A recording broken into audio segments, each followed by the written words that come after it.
जय गुरु जी, शुक्राना गुरु जी। गुरु जी के श्री चरण कमलों में मेरा कोटि कोटि प्रणाम और सारी संगत जी पर जय गुरु जी। संगत जी, गुरु जी चैनल पर आप सभी संगत परिवार का मैं उमा चौधरी हार्दिक तहे दिल से स्वागत करती हूँ। आप सभी संगत परिवार का बहुत बहुत स्वागत है गुरु जी चैनल पर। संगत जी, गुरु जी चैनल पर आपको भी अपना सत्संग शेयर कराना है तो आप मुझे व्हाट्सएप के माध्यम से शेयर कर सकते हैं, रिकॉर्डेड या लिखित रूप में। Thank you so much. जय गुरु जी। तो संगत जी, मैं आप सभी संगत परिवार के समक्ष रखने जा रही हूँ, जो संगत परिवार से ही गुरु जी की प्यारी बेटी हैं, गुजरात से हैं, और माधवी जी का ये शुक्राना सत्संग है। गुरु जी महाराज ने कैसे उन्हें ब्लेस किया है, कैसे उनको कष्टों से बाहर निकाला है। तो ध्यान से सुनिएगा, शुरू से अंत तक सुनिएगा। उन्हीं की जुबानी। ओम नमः शिवाय, शिव जी सदा सहाय। ओम नमः शिवाय, गुरु जी सदा सहाय। जय गुरु जी, शुक्राना गुरु जी। मैं गुरु जी महाराज से प्रार्थना करती हूँ सभी संगत परिवार के लिए, गुरु जी महाराज सभी का कल्याण करें, सभी को कष्ट मुक्त करें, जो भी परेशानियां हैं सभी को दूर करें, जो भी ब्लैक मैजिक हो, नेगेटिविटी हो, सभी को काटें। और जो जिस पे ब्लैक मैजिक कर रहा है, नेगेटिविटी छोड़ रहा है या खिला पिला रहा है, जो भी दूसरे का बुरा चाह रहा है, मैं गुरु जी महाराज से प्रार्थना करूँगी कि गुरु जी महाराज जो भी जादू टोने करते हैं ये कई लाख गुना बढ़ा करके, पावरफुल करके, स्ट्रॉन्ग करके उन्हीं लोगों के ऊपर उस नेगेटिविटी, ब्लैक मैजिक, जादू टोने जो भी हैं सबको उन्हीं पर रिटर्न कीजिए, वापस कर दीजिए मेरे गुरु महाराज, ताकि उन लोगों को पता चल सके कि दूसरे का बुरा करने पर क्या अंजाम होता है, वो लोग भी कितने कष्ट झेलते हैं, कितना पीड़ित होते हैं, कितना दुख दर्द झेलते हैं, उन्हें पता लगना चाहिए गुरु जी महाराज। तो संगत जी, चलिए सुनते हैं गुजरात से माधवी जी का ये उन्हीं की जुबानी सत्संग। जय गुरु जी। जय गुरु जी। संगत जी, और मैं सब गुरु जी महाराज का बहुत बहुत शुक्रिया अदा करती हूँ, और सभी संगत जी का शुक्रिया अदा करती हूँ जो मेरे सत्संग इतने प्यार से, प्रेम भाव से सुनते हैं। और मैं उमा जी का भी बहुत बहुत शुक्रिया अदा करती हूँ कि उनके प्लेटफॉर्म पे हमेशा मैंने जितने भी सत्संग डाले उन्होंने जल्दी से जल्दी उन्हें अपलोड कर दिया। जय गुरु जी। मैं अपने गुरु जी महाराज की महिमा का क्या वर्णन करूँ, वो तो मेरे लक दातार है। आज मैं जो सुहागन हूँ, मेरे गुरुजी महाराज की कृपा है, इतनी है कि मैं क्या बोलूँ। आज जो चेहरे पे स्माइल है, जो आवाज़ में इतनी खनक है, वो सब मेरे मालिक, मेरे गुरु जी महाराज की कृपा से है। मेरे सरकार तो इतने भोले हैं कि वो खुद जितने भोले हैं उतने उतने खुद भोले अपने जो होते हैं शिष्य, उनको खूब कृपा करते हैं। मेरे सरकार की कृपा की तो बात ही निराली है। उन्होंने मेरी ज़िंदगी का हर सपना, हर साकार उन्होंने मेरा पूरा किया है।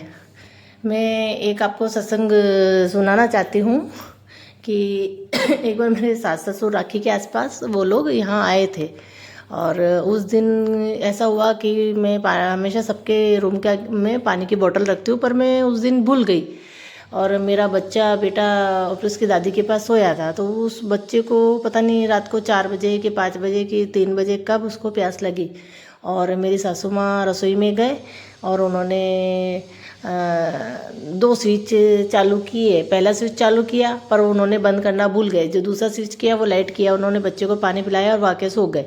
फिर सुबह मैं उठी 6 बजे, तो 6 बजे उठी तो मैंने कहा, देखा तो एक स्विच चालू था। मैंने कहा अरे यार, ये किसने स्विच चालू कर दिया, और पूरी रात वो स्विच मेरे पानी ऊपर चढ़ाने की मशीन का था, टंकी का।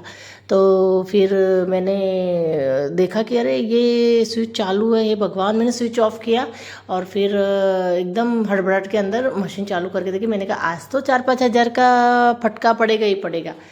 जो फिर देखा तो मशीन चालू करी तो 5 मिनट, मैंने 3 मिनट चालू रखी तो मेरे पानी ऊपर चढ़े ही नहीं। मैंने फटाफट स्विच ऑफ किए सारे। फिर मैंने अंदर आई, शांति से मैंने सोचा, मैंने गुरुजी महाराज को याद किया कि हे गुरुजी महाराज, अगर आज ये मशीन चालू नहीं हुई तो खाली होटी बैठे बिठाए अभी 4-5 हज़ार रुपये का आ जाएगी, खर्चा आ जाएगा बेफालतू का। जो और घर में कलेश होगा वो अलग कि किसने मशीन चालू करी। तो फिर मैंने गुरुजी महाराज को प्रार्थना करी और 2 मिनट बाद मैंने सारे मशीन के एक मशीन का सिस्टम वापस बंद करके चालू किया। जो उस मशीन के ऊपर चढ़ाने वाले पानी के 2 स्विच थे उनको भी ऑन ऑफ किया वापस, और वापस ऑन करके गुरुजी महाराज का नाम लेके और प्रार्थना करके कि गुरुजी महाराज बस खर्चा ना आए। और मैंने चालू किया और 2-3 मिनट बाद देखा, मैंने कहा पानी चढ़ रहा है कि नहीं चढ़ रहा है। तो गुरुजी महाराज की कृपा इतनी मेहरबानी हुई कि जो मशीन 5 मिनट पहले नहीं चल रही थी वही मशीन चालू हो गई। जय गुरुजी महाराज, आपकी तो महिमा निराली है बाबा, कब किस वक्त भाषा पलट देते हो पता ही नहीं चलता। इतने मेरे गुरुजी महाराज की मेहर है। और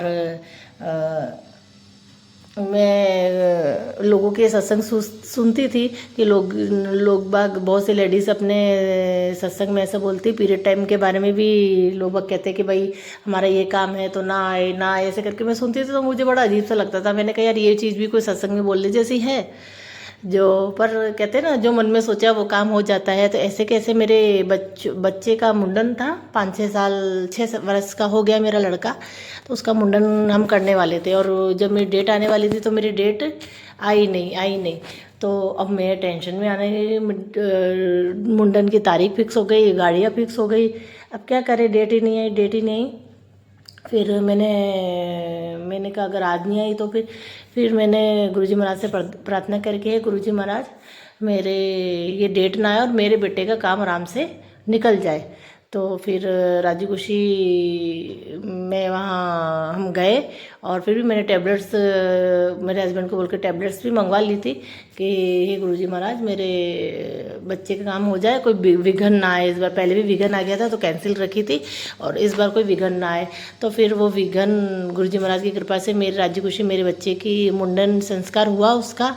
और तो मैं बहुत बहुत शुक्रिया अदा करती हूँ मेरे बाबा का कि उनकी वजह से मेरे बच्चे का जो काम मुंडन संस्कार अटक रहा था, पहले 2 महीने पहले भी करना था, सब गाड़ियाँ वाड़ियाँ सब हो गई, मेहंदी लग गई, पर हमारे कुटुंब में किसी की लड़की हो गई तो 1.25 महीना वो कैंसिल करनी पड़ी। और फिर मेरी मम्मी अजमेर से भी आ गए थे, सब कुछ हो गया था, पर राजस्थान से गुजरात आ गए थे तो भी सब कैंसिल हुआ। फिर इस बार मेरे गुरुजी महाराज की इतनी मैंने अरदास लगाई, गुरुजी महाराज इस बार तो करना ही है, मेरी सास की तबीयत ठीक नहीं रहती है, पर इस बार तो बच्चे की ये मुंडन संस्कार हो जाए। तो गुरुजी महाराज ने मेरी वो इच्छा भी पूरी करी। और एक है कि मेरे गोल्ड की चेन का एक हुक टूट गया था पीछे जॉइंट करते, तो वो हुक की एक छोटी सी कड़ी थी वो टूट गई थी तो फिर गुरुजी महाराज से मेरे पास गुरुजी महाराज मिल नहीं रही थी। मैंने कहा गुरुजी महाराज बस मेरी सोने की वो कड़ी मिल जाए। तो गुरुजी महाराज ने 2 मिनट 5 मिनट में एक कोने में फंस गई थी वो, तो गुरुजी महाराज की इतनी कृपा हुई कि उन्होंने वो कड़ी मेरी ढूंढ के बाहर मिलवा दी मुझे। तो जय गुरुजी महाराज, आपका बहुत बहुत मैं शुक्राना अदा करती हूँ कि आप मेरी हर समस्या को समझते हो और उसका हल तुरंत देते हो। एक बार लाइट चली गई थी तो बस मैं ऐसे ही, लाइट चली गई थी तो काफ़ी देर से 1-2 घंटे से आई नहीं, और मुझे कपड़े धोने थे, वॉशिंग मशीन में सब करा था। तो मैंने इतने से अरदास करी, कहीं गुरुजी महाराज अगर आज लाइट नहीं आई तो मैं कपड़े कैसे धोऊंगी, मेरे तो कपड़े ऐसे कैसे रह जाएंगे, काम पड़ा का पड़ा है। तो गुरुजी महाराज ने इधर कहा और तुरंत 2 मिनट बाद लाइट आ गई। मैं इतनी खुश हुई, मैं कहे गुरुजी महाराज आप तो मेरी छोटी छोटी बात सुनते हो। तो मैं ये चीज़ शेयर करूँगी कि मेरे सरकार हर एक बात चाहे मुंह से निकले चाहे दिमाग से निकले वो तुरंत सुन लेते हैं। मैं उनका बहुत बहुत शुक्रिया अदा करती हूँ। और एक और मैं आपको सत्संग सुनाऊंगी कि हम लोगों का दिल्ली जाने का प्रोग्राम 3 महीने पहले गर्मी की वेकेशन में जून महीने में बनने का था, पर किसी कारणवश मेरे हस्बैंड को भागदौड़ की वजह से हम लोग नहीं जा पाए और फिर उन्होंने कैंसिल करा, बोले दिवाली की छुट्टी में चलेंगे ये करके बोला। तो फिर मैंने कहा दिवाली की छुट्टी पे तो ठंड हो जाएगी, एकदम दिल्ली में भी ठंड पड़ती है, मौसम एकदम चेंज हो जाएगा, और गर्मी के दिवाली वेकेशन में तो टिकट्स मिलते ही नहीं है। फिर मैंने गुरुजी महाराज से प्रार्थना करी तो, और मैंने एक बार हस्बैंड से भी थोड़ा कहा कि मैंने कहा आपको जाना ही नहीं है ये है। तो फिर गुरुजी महाराज की कृपा से एकदम ट्रेन के टिकट्स भी हो गए। हम तो कुछ जानते नहीं थे, हम लोग गुजरात में रहते हैं, दिल्ली के बारे में कहाँ जाना है, कैसे जाना है, कौन से होटल में रुकना है, कहाँ कैसा, कुछ ही हमें नॉलेज नहीं था। पर मैंने गुरुजी महाराज से अरदास लगाई, मेरे हस्बैंड ने सब कुछ सर्च किया और फिर दिल्ली हम ट्रेन से गए। फिर वहाँ से हम गुरुजी महाराज के दर्शन किए, इतने सुंदर दर्शन, जैसे कोई जन्नत में क्या स्वर्ग में आ गए हो। वहाँ से आने की इच्छा नहीं कर रही थी, इतनी खुशबू, इतनी बस मन बस रम गया बस वहीं। क्या मन मेरे निकलने की इच्छा नहीं कर रही थी कि वहाँ से हम लोग बाहर आए, पर मजबूरी में है कि वहाँ 10-10-15 मिनट ही वहाँ अंदर बैठने देते हैं। और मैंने अगर स्वर्ग देखा है दुनिया में तो मेरे गुरुजी महाराज के दरबार के अंदर है, दिल्ली के अंदर बड़े मंदिर में। फिर वहाँ से हम वहाँ पे शुक्रिया अदा इसलिए करने गए थे कि मेरे हस्बैंड को ब्लड कैंसर हो गया था, 2nd स्टेज था, पर गुरुजी महाराज के जल प्रसाद से, मैं घर पे ही जल प्रसाद बनाती थी, और उस जल प्रसाद से मेरे मालिक ने 4थे महीने के अंदर ही मेरे हस्बैंड का ब्लड कैंसर ठीक कर दिया। और पैसे की व्यवस्था नहीं थी, 15 दिन में मेरे घर पे 1.5 लाख रुपया गुरुजी महाराज ने पैसे की व्यवस्था कराई। और उन लोगों ने तो कहा कि पैसा नहीं देना है, लेकिन मेरे मालिक की इतनी कृपा थी कि हमने 6 महीने, मेरे हस्बैंड नौकरी से, गवर्नमेंट टीचर है तो उन्होंने बंद रखा, और मेरे हस्बैंड को ज़्यादा ज़्यादा 3 ठीक होने के बाद 3 महीने बाद हम लोग सैलरी पे आए ना, फुल सैलरी हुई हमारी, तो 3 महीने में मेरे हस्बैंड ने वो 1.5 लाख रुपया कर्जा भी चुका दिया, जो उन्होंने लोगों ने मदद की थी हमारी। मेरे लग दातार की इतनी कृपा है कि वो 1.5 लाख रुपया 3 महीने में जुड़ गया, और हमने वो पैसा सारा चुका दिया। जबकि उन्होंने उस भाव से दिए थे कि भाई इनकी मदद कर रहे हैं और इनसे पैसा नहीं लेना है, लेकिन मेरे हस्बैंड का इतना, मालिक ने इतना दिया, इतना उनको है कि नहीं, मुझे अगर ये बीमारी में लोगों ने साथ दिया है तो ये मुझे किसी का पैसा रखना नहीं है। तो हमने सबको उनका पैसा, जो भी 1.5 लाख कर्जा था, वो सब चुका भी दिया, रिकवरी भी आ गई। बस हम लोग गुरुजी महाराज के बड़े मंदिर इसी चीज़ का शुक्राना करने हम लोग गए थे। और बहुत अच्छा मेरा वहाँ का रहा, दिल्ली का प्रोग्राम।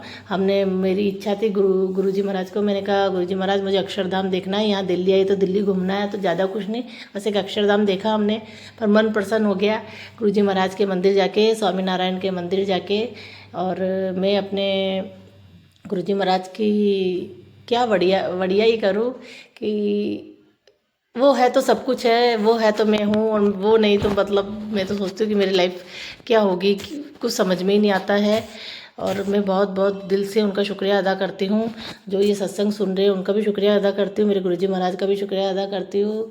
और हर एक वस्तु का मैं शुक्राना अदा करती हूँ कि मैं जो रोज़ सुबह उठती हूँ स्माइल करते हुए, वो मेरे मालिक गुरुजी महाराज की कृपा है कि आज जो मैं सुहागन हूँ, जो हूँ उनकी वजह से हूँ। आज मेरे बेटे के सर पे जो पिता का साया है वो मेरे गुरुजी महाराज की कृपा से है। और एक मेरे हस्बैंड की एक गोली दवा कुछ चालू नहीं है, और कुछ कोई वो नहीं है। बस मैं गुरुजी महाराज का खूब आभार व्यक्त करती हूँ कि वो ऐसे टाइम में मेरी लाइफ में आए। और उनकी कृपा तो कब से थी, पर मैं समझ ही नहीं पाई। और अचानक जब मुझे बहुत ज़्यादा ज़रूरत थी, जब वो मेरी लाइफ में आ गए। और बस मैं ये चाहती हूँ कि बस गुरुजी महाराज मेरे घुटनों का जो तकलीफ़ है वो आप ठीक कर दो। और 10 साल में मैंने जो मेरी लाइफ में बहुत दुख देखे हैं, यहाँ तक भी इतना हैरान परेशान, वो भी मेरी मदर इन लॉ की वजह से, लेकिन गुरुजी महाराज ने उसका भी इंतज़ाम कर दिया।